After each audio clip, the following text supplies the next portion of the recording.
Tarcísio de Freitas tem dito a aliados que não tem pressa de se candidatar à presidência da República.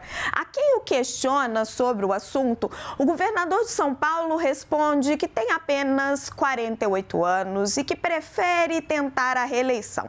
Ele afirmou a pessoas próximas com as quais eu conversei que gostaria de deixar um legado para São Paulo e que não dá para fazer entregas em áreas tão diferentes, quanto habitação, saúde, educação, em apenas 4 anos. Também tem dito que sua família se adaptou bem à capital paulista e que ele já chegou mais longe do que imaginava na vida pública. E enquanto a gente vê outros governadores como Romeu Zema, Eduardo Leite, Ratinho Júnior se movimentando com agendas em outros estados, Tarcísio diz que segue focado em São Paulo.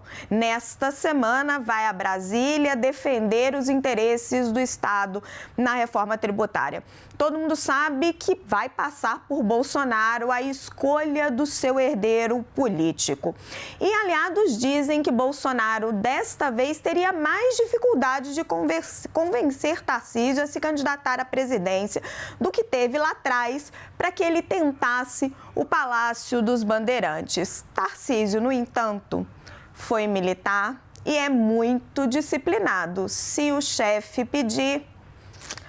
Vamos falar um pouquinho sobre isso? Renata Agostini. Renata, Tarcísio de Freitas é hoje considerado o nome mais forte para substituir Bolsonaro como na eventual chapa aí de oposição. Ele tem dito a aliados que não tem pressa, que é muito jovem, que prefere concorrer à reeleição em São Paulo. É estratégia para evitar o desgaste?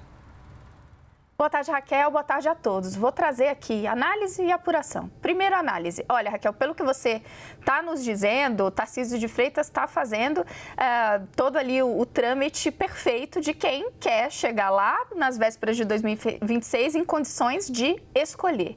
Veja bem, não cabe a ninguém, e eu tenho falado isso desde a semana passada, desde quando a gente discutia o dia seguinte, o chamado day after da cassação de Jair Bolsonaro. Não interessa a ninguém, muito menos a Tarcísio de Freitas, levantar a mão nesse momento. Não interessa aos postulantes a esse cargo e não interessa a Jair Bolsonaro, que vai ter um desafio enorme para manter a sua relevância política, arrastando isso até a próxima eleição, já que ele não vai poder se candidatar. Não interessa aos postulantes do cargo porque, primeiro, eles têm uma longa estrada para poder entregar resultados e trazer uma parte do eleitorado. E, segundo, eles não vão querer se tornar vidraça. Então, se Tarcísio de Freitas acalenta, mesmo que nos bastidores, a intenção de chegar lá como o principal nome da direita de oposição ao governo Lula, ele tem que desde cedo fazer isso mesmo, dizer que esse não é o foco dele, que ele precisa trabalhar para São Paulo. Até porque ele não pode correr o risco de frustrar o seu eleitor no estado de São Paulo.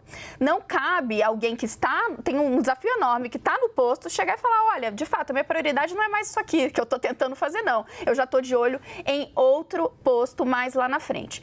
O segundo aspecto é que ele, de fato, vai precisar fazer o governo dele funcionar. Ainda é muito cedo para dizer se ele vai ser um governador bem-sucedido ou não. Ele teve um início, sim, bem-sucedido, ele está tendo ali alguma tranquilidade para governar, taxas de aprovação confortáveis, mas isso nos primeiros meses do seu primeiro mandato, um político neófito, então tem muita estrada pela frente. Disse que ia trazer um pouco de análise e também um pouco de apuração. Bora lá, Renata. No meio disso tudo, existe ainda o interesse do seu partido, Partido Republicanos. Veja, se Tarcísio for manter essa relação com o Partido Republicanos, ele vai ter que ouvir um pouco também o que acham os integrantes da cúpula desse partido, que é um partido muito importante para o Centrão, que já esteve mais próximo a Bolsonaro e hoje nem tanto. Há um entendimento de gente importante desse partido que sim, Tarcísio deveria olhar melhor para São Paulo antes de pensar em novos voos. Agora veja, eu comecei a análise falando, me parece que ele está fazendo um ensaio de discurso para chegar perto de 2026 na condição de escolher. Essa é a estratégia que todos eles, tanto Tarcísio quanto o partido, gostariam que fosse bem sucedida. Chegar lá mais perto e entender se ele vai ter um ticket para a presidência ou se o ideal vai ser tentar consolidar o seu poderio em São Paulo. É interessante você mencionar o Republicanos, porque foi outro argumento que eu ouvi também, Renata. Se Tarcísio quisesse disputar a presidência, ele já estaria procurando um partido maior, um partido mais consolidado. E também não combina muito com o perfil dele, né? Já começar a entrar nesse jogo político agora. Ele é muito de governar, de tocar a obra, de tentar apresentar resultado. Mas aí te trago uma outra reflexão. Reforma tributária. Ele vai a Brasília defender os interesses do Estado. Mas isso também dá uma projeção nacional para ele, não dá? Dá. É inescapável nesse debate da reforma tributária, é inescapável que os governadores que têm eventualmente muito a perder, que eles se exponham bastante. E os governadores do Sudeste, especialmente o governador de São Paulo, não pode ficar à parte ou deixando esse barco correr. Eles vão buscar protagonismo. Sim, tem uma agenda se colocar no debate nacional, mas mesmo que não houvesse nenhuma ambição nacional...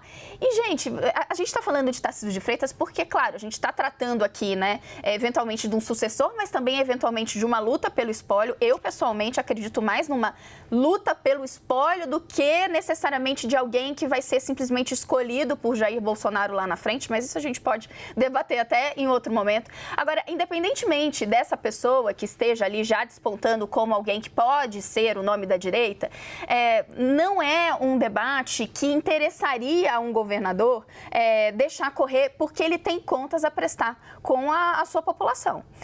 Ainda que ele tenha lá na frente uma ambição nacional. E qualquer governador, eventualmente, entende que se ele for muito bem na sua trilha, o próximo passo pode ser tentar um ticket para uma campanha presidencial. Essas coisas elas vão se mostrando e passa especialmente por convencer o seu próprio eleitorado de que ele é um nome competitivo para isso. Exatamente, Renata. A gente já se fala daqui a pouquinho